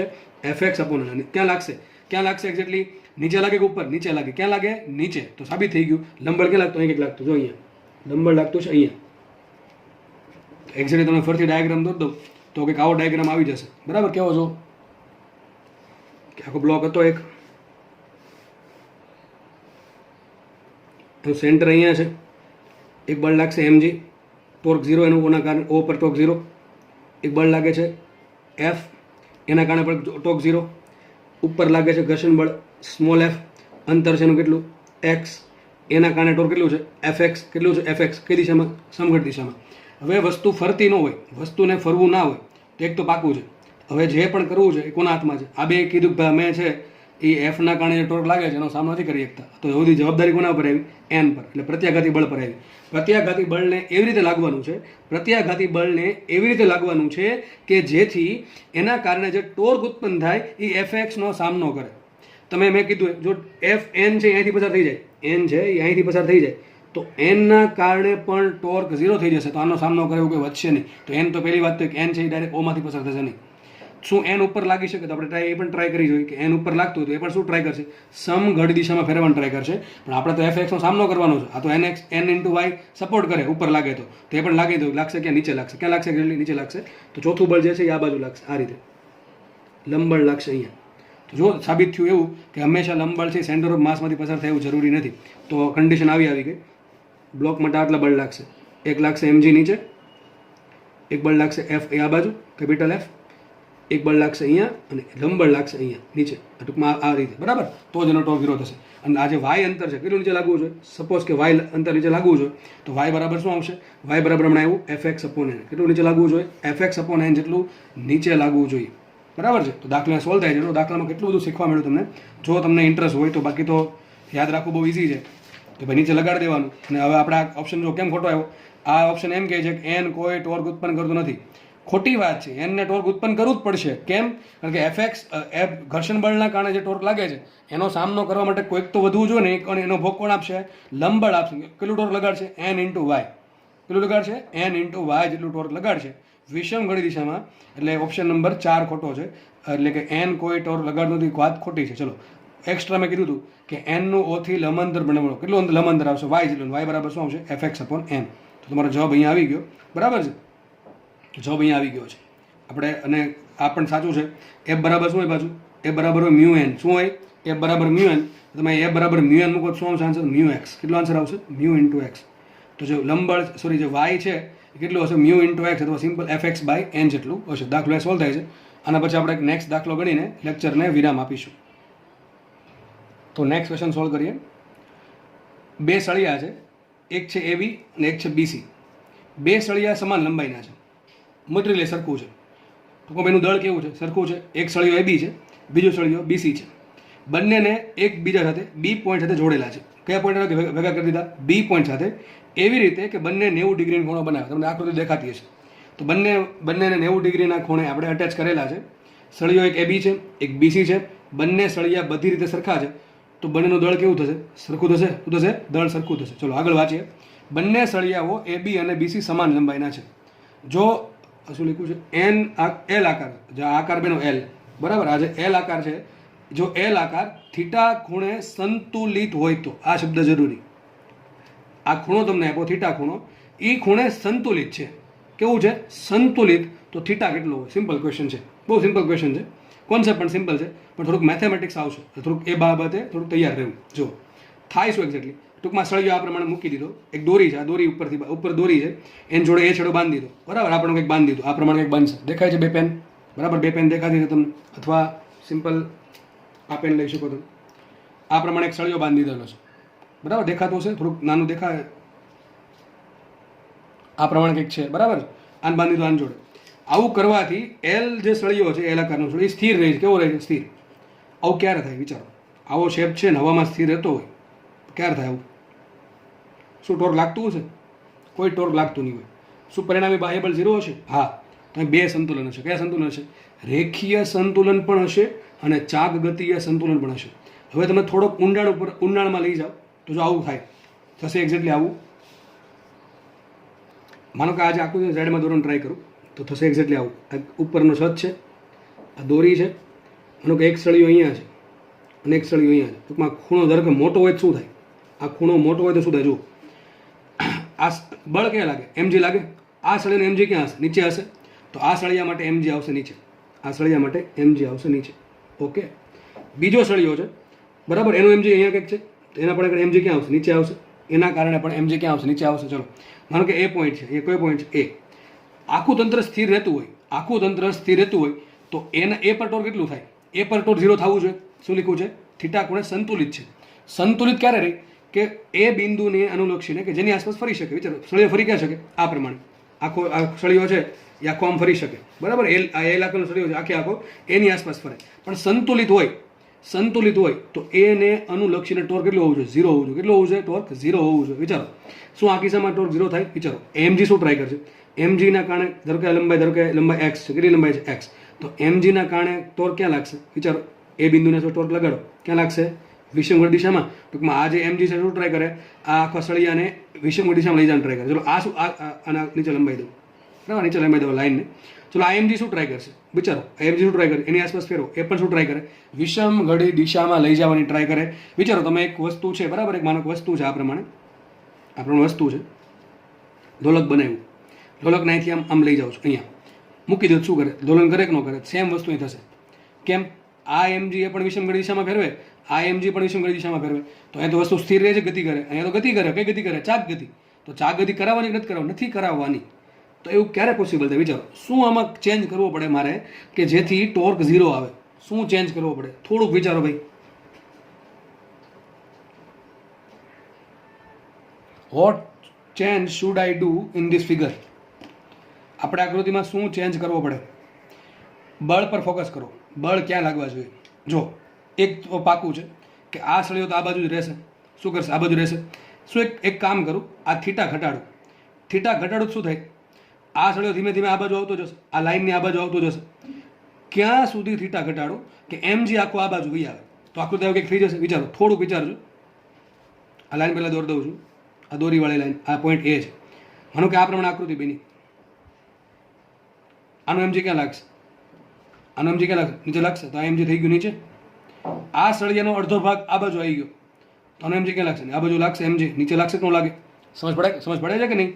થીટા બહુ મોટો રાખો, આખો ભાગ આ બાજુ હોય તો 2 mg આ બાજુ આવશે. 2 mg શું ટ્રાય કરે? સળિયાને વિષમ ઘડી દિશામાં ફેરવવાનું ટ્રાય કરે. આપણે એક કામ કર્યું, થીટા ધીમે ધીમે ઘટાડું છું. એવું કંઈક શોધવાનું છે કે સળિયો છે L લંબાઈનો સળિયો, એ એની આસપાસ ફરવો જોઈએ નહીં. ટૂંકમાં સળિયો સ્થિર રહી હોવો જોઈએ. તો ક્યાં થાય? જો થોડુંક વિચારો. આ જે બળ છે mg, એના કારણે એ પર ટોર્ક કેટલું લાગે? તો એક કામ કરીએ, mg ને શું કરીએ? પકડીને કોને ફેરવે? એની આસપાસ. તો આ mg શું ટ્રાય કરશે? વિચારો. હવે શું કરે? mg છે એ સળિયાને વિષમ ઘડી દિશામાં ફેરવવાનું ટ્રાય કરશે.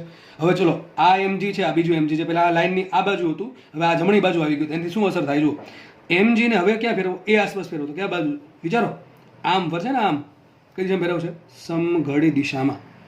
તો જો હવે ચાન્સ અહીંયા છે. ચાન્સ અહીંયા થોડાક બન્યા કે એક અહીંયા શું હતું? એક ટોર્ક વિષમ ઘડી દિશામાં, બીજું ટોર્ક એ વિષમ ઘડી દિશામાં. એટલે કોઈ ચાન્સ જ નથી સ્થિર રહેવાનો, કારણ કે બેનો સાથે સરવાળો, અને સરવાળો કરવાથી ટોર્ક વધશે, ઘટશે નહીં. હવે ચાન્સ અહીંયા છે. ચાન્સ એ રીતે છે કે એક ટોર્ક સમઘડી દિશામાં છે અને એક ટોર્ક વિષમ ઘડી દિશામાં છે. આ ખૂણો છે થીટા, એવો ખૂણો છે. હવે એક સમઘડી દિશામાં ટોર્ક છે, એક વિષમ ઘડી દિશામાં છે, અને સળિયો ફરતો ના હોય એવું ક્યારે બને? તો આ mg ના કારણે જેટલું ટોર્ક લાગે છે એની આસપાસ એટલું જ ટોર્ક વિષમ ઘડી દિશામાં બીજા mg ના કારણે લાગતું હોય તો જ પોસિબલ થાય કે થીટા ખૂણે સળિયો સ્થિર થઈ જાય. બે રીતે સ્થિર થાય, ચાક ગતિ સંતુલન પ્લસ રેખીય સંતુલન. ઘણાના મનમાં થાય, સર રેખીય સંતુલન કઈ રીતે આવે? ઉપર આ દોરી બાંધેલ છે કે નહીં બાંધેલી? દોરીમાં શું લાગે? તણાવ બળ. શું લાગે દોરીમાં? તણાવ બળ. તણાવ બળ કેટલું? T થાય. કેટલું થશે? T. આ બાજુ બળ કેટલું? mg. ધારો કે આ નીચે બળ કેટલું? mg. તો કુલ કેટલું બળ? 2 mg. તો દોરીમાં કેટલું બળ હશે? દોરીમાં તણાવ બળ કેટલું છે? 2 mg. તો સાબિત શું થયું? T બરાબર 2 mg. તો ઉપર તરફ બળ લાગે 2 mg, નીચે તરફ કુલ બળ લાગે 2 mg. આખા સળિયા પર કહું છું, આખા સળિયા પર નીચે તરફ કુલ બળ લાગશે 2 mg, ઉપર તરફ કુલ બળ લાગે T, એટલે કે 2 mg જેટલું. બે બળ કેવું છે? સરખું ને વિરુદ્ધ દિશામાં છે, એટલે રેખીય સંતુલનમાં છે. હવે રેખીય સંતુલનમાં તો છે જ. ચલો, રેખીય સંતુલનમાં તો છે જ. વિચારવાનું છે ચાક ગતિ સંતુલન. તો વિચારો, ખૂણો બહુ મોટો હોય તો બંને mg જો ડાબી બાજુ આવી જાય, બંને mg ડાબી બાજુ આવી જાય તો એના કારણે ટોર્ક 0 થવાના બદલે ડબલ થઈ જશે. બરાબર છે? બેનું સરળ થશે. તો એ પણ પોસિબલ નથી. આપણે શું કરવું પડે? આ mg ને, આ સળિયો જે છે ધીમે ધીમે ધીમે નીચે લાવવો પડે. નીચે લાવશું શું થશે? એક સમય એવો આવશે કે mg છે આ લાઇનને ક્રોસ કરી દીધું. હજી એવું બની શકે કે વસ્તુ ફરતી હોય, તો આપણે એવું કરવું પડશે, આ mg ના કારણે જેટલું ટોર્ક એની આસપાસ થાય એટલું ટોર્ક આ mg ના કારણે આ સાઈડથી દેખાય છે, અહીંથી આ સાઈડથી વિરુદ્ધ દિશામાં ટોર્ક થવું જોઈએ. તો આપણી આકૃતિ આવી કંઈક બનશે. એ આકૃતિ મેં દોરેલી છે સાઈડમાં. બરાબર? વ્યવસ્થિત રીતે જુઓ. તો પહેલી વાત તો એ હોવી જોઈએ કે આકૃતિ આ પ્રમાણે કોઈ દી વસ્તુ સ્થિર રહીને હકીકત શું થાય? એ ગતિ કરે. આ પ્રમાણે ગતિ કરે. તો ગતિ ના કરાવી માટે શું કરવું પડે? એક mg આ બાજુ રહેવું છે ને એક mg આ બાજુ રહેવું છે. ચલો આપણે દોરી દઈએ mg. તો સેન્ટર લાઈન જો આ એક સળિયો છે L લંબાઈનો, એની સેન્ટર લાઈન આ છે, તો બળ ક્યાં લાગશે? આ બાજુ લાગશે. તો બળ લાગશે આ બાજુ. ચલો આ બળ દોરી દઉં નીચે. This force is mg. કેટલું બળ છે? mg છે. ચલો આ બળ ક્યાં લાગશે? નીચે લાગશે. આ બળ પણ mg જ છે. કેટલું છે? mg. હવે આ થીટા કેટલું હોય? થીટા શોધવાનું છે. થીટા માટે કોન્સેપ્ટ કયો? સિમ્પલ કીધો તો છે. આના કારણે જેટલું ટોર્ક લાગે એટલું ટોર્ક આના કારણે લાગવું છે. ટોર્ક કઈ રીતે મળે? ચલો મારે mg ના કારણે ટોર્ક શોધવું છે. ટોર્ક શોધવા માટે જરૂર કોની પડે? બળ ગુણ્યા લંબંતરની. લંબંતર કોનું લેવાનું? બળનું. કોની આસપાસ? જેની આસપાસ ટોર્ક શોધવું છે એનું. તો કોનું લેશું? mg નું. એની આસપાસ ટોર્ક શોધવા માટે લંબંતર શું થાય? વિચારો, શું થાય લંબંતર? અરે ભાઈ લંબાઈ દો આગળ. એવું લાગે તને લંબાઈ દો આગળ. આમ થશે તો લંબંતર થશે. આટલું લંબંતર થાય ને, એટલું.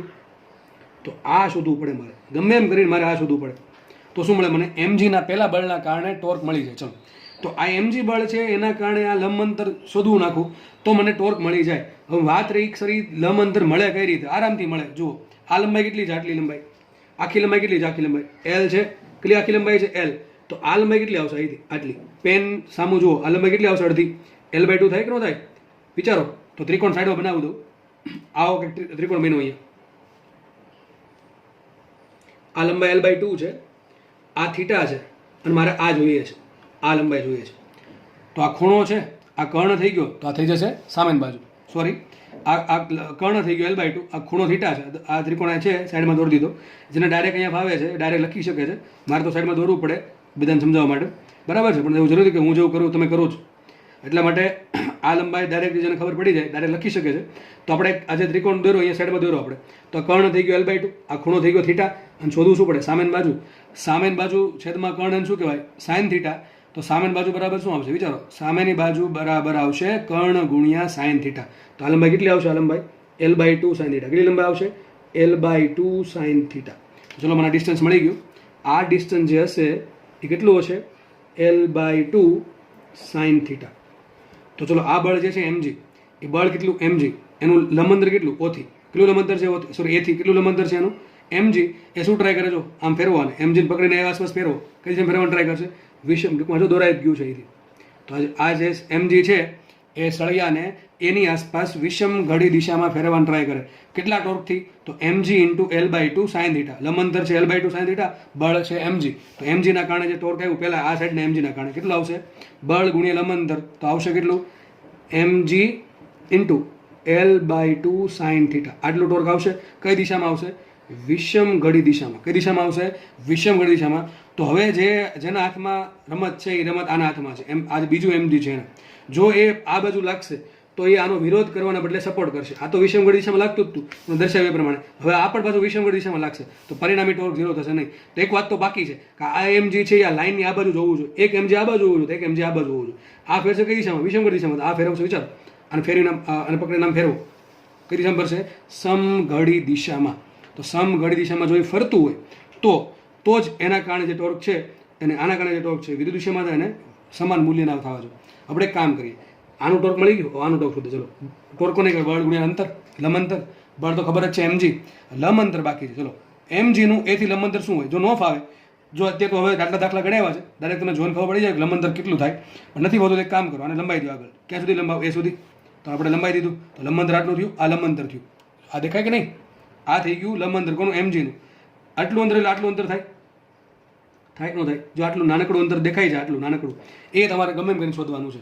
ડાયાગ્રામ તમારી સામે છે, તમે ગમે એ રીત વાપરો, ટ્રિગોનોમેટ્રી યુઝ કરો કે ત્રિકોણને ગમે એવી વસ્તુ યુઝ કરો, તમારે આટલો આન્સર લાવવાનું છે કે આનું મૂલ્ય કેટલું હોય. ચલો, આ શોધવાનું છે, આટલું ડિસ્ટન્સ, નાનકડું ડિસ્ટન્સ શોધવાનું છે. જો એ ડિસ્ટન્સ મળશે તો જ દાખલો આગળ થશે, તો જ આન્સર આવશે. તો એ કઈ રીતે મળે? વિચારો, આટલું ડિસ્ટન્સ કઈ રીતે મળે? બે રીત છે. એક તો આ ખૂણો શોધો ને આટલું આ ત્રાસી લંબાઈ શોધો. તો ત્રાસી લંબાઈ શોધવી અઘરી છે. તો આના કરતાં એક ઇઝી રીત એ છે. જુઓ, ઇઝી રીત કઈ તમને સામે દેખાવી છે. એક કામ કરો, જુઓ, આટલી લંબાઈ મળી જાય, આટલી લંબાઈ મળે કે ના મળે? કઈ લંબાઈ? એ દોર દઉં છું. આ લંબાઈ મળે કે ના મળે? મળી જાય. વિચારો, ક્યાંથી મળશે આટલી લંબાઈ? આટલી લંબાઈ ક્યાંથી મળશે? આ ત્રિકોણ જુઓ આખું, આ લંબાઈ, આ કુલ લંબાઈ કેટલી? આ કર્ણ કેટલું? L. આપણે આ ત્રિકોણ બન્યો કે ન બન્યો? જો ત્રિકોણ બનશે આખો. કયો ત્રિકોણ બનશે? કાટકોણ ત્રિકોણ. એનો ખૂણો બનશે કે નહીં બને? એ સાઈડમાં દોરું છું, તો આવું કંઈક બનશે. જુઓ, એ ત્રિકોણ એ સાઈડમાં દોરું છું, મોટો ત્રિકોણ. એક આવું કંઈક થયું. આ એ પોઈન્ટ છે, આ બી પોઈન્ટ છે, અને મારે આ લંબાઈ જોઈએ છે. તો દોરો ત્રિકોણ, આ ત્રિકોણ એ સાઈડમાં દોરો. ચલો, આ પોઈન્ટ એ છે, આ પોઈન્ટ બી છે. કુલ લંબાઈ કેટલી હોય? આ લંબાઈ કુલ આખી કેટલી છે? L છે ને? કેટલી લંબાઈ છે? L. ચલો, આ એંગલ કેટલો? થીટા છે. તો ફરતી જ મારે આ લંબાઈ જોઈએ છે. આ શું થાય? Sine theta. L sine theta. શું થાય? કઈ રીતે? સામેની બાજુ બરાબર કર્ણ ગુણ્યા સાઇન થીટા. સાઇન થીટા બરાબર સામેની બાજુ છેદમાં કર્ણ. તો સામેની બાજુ બરાબર કર્ણ ગુણ્યા સાઇન થીટા. કર્ણ કેટલો છે? L ઇન્ટુ કરીએ સાઇન થીટા. તો આ લંબાઈ આવી ગઈ L સાઇન થીટા. સમજ પડી કે ન પડી? તમને આટલી લંબાઈ મળી ગઈ. એ લંબાઈ શું કામ શોધી? વિચારો, એ લંબાઈ મેં શું કામ શોધી? તો આ લંબાઈ આવશે L સાઇન થીટા. કેટલી? આટલી. આ જે લંબાઈ છે એ આવશે L સાઇન થીટા. મારે તો આ જોઈએ છે, મેં કેમ આ શોધી? એક કામ કરીએ, આ નાનકડી લંબાઈ કઈ રીતે મળે? મોટી લંબાઈ શોધી નાખું. જો આ લંબાઈ, વિચારો, આ જે ત્રિકોણ થોડોક બનાવવાનું ટ્રાય કરું. બનશે કે બને? ત્રિકોણ બને કે નહીં? ત્રિકોણ બનશે. આ ત્રિકોણની કુલ લંબાઈ કેટલી? આટલી. દેખે ને? આટલી. અહીંથી લઈને અહીંયા સુધી, બરાબર? ટૂંકમાં આટલી. અહીંથી તમે જોઈ શકો, અહીંથી લઈને અહીંયા સુધી કુલ. તો કુલ લંબાઈ મળી જાય, આટલી કુલ લંબાઈ મળી જાય. બે પોઈન્ટ જો પેનના, આટલી કુલ લંબાઈ મળી જાય. એમાંથી જો આટલી લંબાઈ બાદ કરી નાખો, મને નાનકડી લંબાઈ મળે કે ન મળે? આટલી લંબાઈ જે આપણે શોધવાની છે.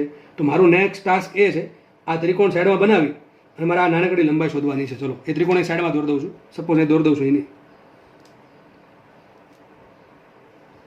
આ ત્રિકોણ આ જે ત્રિકોણ છે ને અહીં દોર દીધું. ચલો આ લંબાઈ કેટલી હશે? આટલી લંબાઈ, આખી લંબાઈ એલ છે, આ સળિયો એલ જ છે. એમ જી અહીંયા લાગે છે તો આ લંબાઈ કેટલી છે? L/2. તો આ કર્ણ થશે એનો L/2. ચલો થીટા ક્યાં મૂકવો? This is the next question. Theta ક્યાં હશે? થીટા અહીંયા હશે કે અહીંયા હશે? આ તો ખૂણો 90 ડિગ્રીનો છે, દેખાય છે 90 ડિગ્રીનો ખૂણો. થીટા ક્યાં હશે? તો તમને એક સૂત્ર આપ્યું હતું, પ્રમેય આપ્યો હતો કે શું પ્રમેય હતો? બહુ આઈએમપી છે. થીટા કોઈ પણ જગ્યાએ તમે કન્ફ્યુઝન થાવ કે સર થીટા ક્યાં આવે, તો એના માટે પ્રમેય યાદ કરવો હંમેશા. શું પ્રમેય કીધું તો? બે લાઈન વચ્ચેનો ખૂણો થીટા હોય તો બંને લાઈનને દોરેલા લંબ વચ્ચેનો ખૂણો પણ થીટા જ હોય. શું કહું છું? જે બે, માનો કે એક લાઈન છે, આ કઈ લાઈન છે? AB, અને એક લાઈન છે ઊભી. એ બે લાઈન વચ્ચેનો ખૂણો થીટા છે. તે કામ કરવાનું, આ જે લાઈન છે, આ કઈ લાઈન? AB લાઈન લંબ લાઈન કઈ થાય? AB લાઈન છે, આ જે AB લાઈન છે, આ AB લાઈન બરાબર. AB લાઈને લંબ આ લાઈન થાય BC બરાબર છે. તો AB લાઈને લંબ દોરો BC, અને બીજી કઈ લાઈન છે? ઊભી લાઈન છે ને, આ શિરોલંબ લાઈન. શિરોલંબ લાઈનને લંબ થાય આડી લાઈન, તો આ લાઈન થઈ આડી. એ બે લંબ વચ્ચેનો ખૂણો થીટા હોય તો આ એંગલ થીટા હશે. કેટલો હશે એંગલ? થીટા. ફરીથી કહી દઉં છું, જે બે લાઈન વચ્ચેનો ખૂણો થીટા હોય એ બંને લાઈનને લંબ દોરો. એક લંબ દોરાવશે AB લાઈનને લંબ શું થાય? BC થાય. અને આ જે ઊભી લાઈન છે, ઊભી લાઈન બરાબર છે, જેની વચ્ચે ખૂણો બને છે, જે ઊભી લાઈન છે, આ ઊભી લાઈનને લંબ થાય આડી લાઈન. તો આ જે છે BC એ AB નો કર્ણ છે, અને આ જે આડી લાઈન છે એ ઊભી લાઈનનો કર્ણ નહીં, પેલો લંબ છે.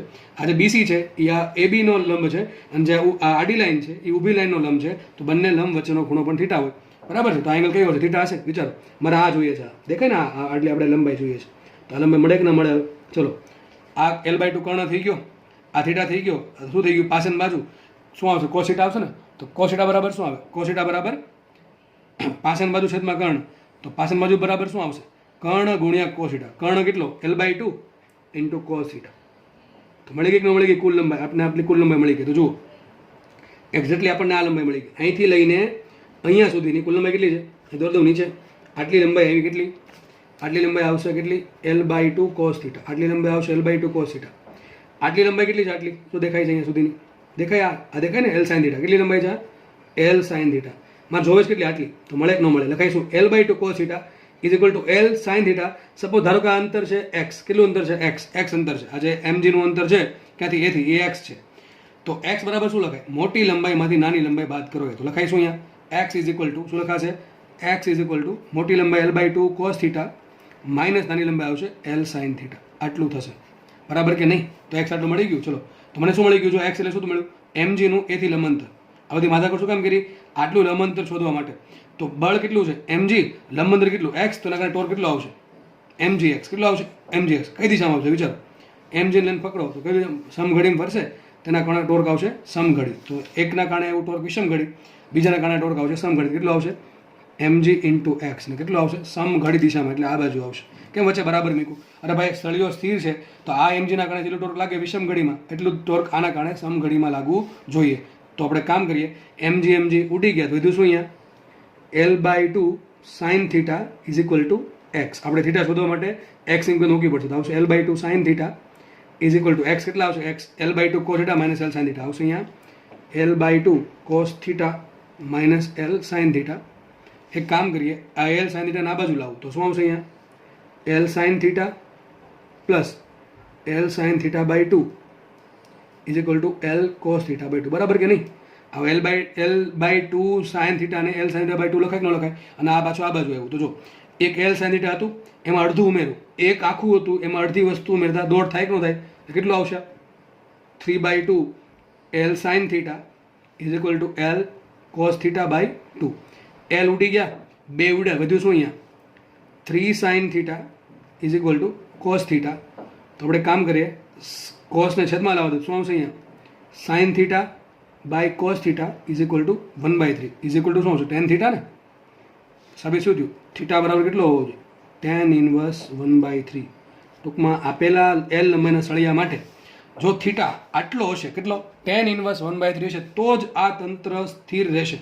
જો ખૂણો આનથી વધ્યો, ખૂણો જો આનથી વધશે તો mg ધીમે ધીમે આ બાજુ આવતું જશે, એટલે કે આના કારણે ટોર્ક ઘટતું જશે, આના કારણે ટોર્ક ઘટતું જશે, આના કારણે ટોર્ક વધશે. તો સળિયું શું પડશે? વિષમઘડી દિશામાં. અને જો તમે થીટાની કિંમત વધારી દીધી તો આખું mg આ બાજુ આવી જશે, તો 100% વિષમઘડી દિશામાં ફટાફટ પડશે. હવે વિચારો, ખૂણો હજી નાનો કદે શું થાય? ખૂણો નાનો કરશો એમાં mg દૂર દૂર જતું જશે, તો દૂર જશે તો x એ વધતું જશે, x વધશે એટલે એના કારણે ટોર્ક વધુ જતો, તો થશે આવું ઊંધું. આના કારણે ટોર્ક ઘટી ગયું, આના કારણે ટોર્ક વધી ગયું, તો હવે સમઘન દિશામાં ફરશે, આમ ફરશે, બરાબર, આમ, બરાબર. ટૂંકમાં આમ ગતિ કરવાનું એટલે આમ ગતિ કરશે નીચે તરફ. તો આપણે રાખવાની સમતુલન, તો એવો જ ખૂણો શોધવો પડે, ફિક્સ એંગલ, કે થીટા જો આટલો હોય, ટૂંકમાં આટલા ખૂણે જ વસ્તુ સંતુલિત થશે. કેટલો ખૂણો આવશે? tan inverse 1/3. દાખલો એકદમ ઇઝી છે, કોન્સેપ્ટ વધારે છે અને મેથેમેટિક્સ થોડુંક છે, એ દાખલો થોડોક લેન્ધી છે, બાકી દાખલો ઇઝી છે, દાખલો અઘરો કહી શકાય નહીં. તો તમને જેટલા બી દાખલા ટોર્કના આવે છે તમામ દાખલા કરાવી દીધા છે, બરાબર છે. આની બહાર દાખલો નહીં જાય, આટલા કોન્સેપ્ટ આવડતા હશે તો તમે આરામથી ટોર્કના દાખલા હેન્ડલ કરી શકશો. પણ દાખલા વ્યવસ્થિત સમજેલા હોવા જોઈએ, કોન્સેપ્ટ વ્યવસ્થિત ક્લિયર હોવો જોઈએ, તો જ તમે ગણી શકવા માટે કેપેબલ હશો. તો ટોર્ક અહીંયા પૂરું થાય છે. નેક્સ્ટ લેક્ચરથી આ ચેપ્ટરનો સૌથી આઈએમપી ભાગ એટલે કે જડત્વની ચાક માત્રા, મોમેન્ટ ઓફ ઇનર્શિયા સ્ટાર્ટ કરવામાં આવશે. ત્યાં સુધીમાં બધા લોકોએ જેટલા બી લેક્ચર કરાવ્યા ચાક ગતિના એનો વ્યવસ્થિત અભ્યાસ કરીને, કોન્સેપ્ચ્યુઅલ ફંડામેન્ટલ ક્લિયર કરીને આગળ દાખલાની પ્રેક્ટિસ કરતી રહેવી બીજા મટીરિયલમાંથી. તો લેક્ચર જોવા બદલ બધાનો ખૂબ ખૂબ આભાર. Thank you so much.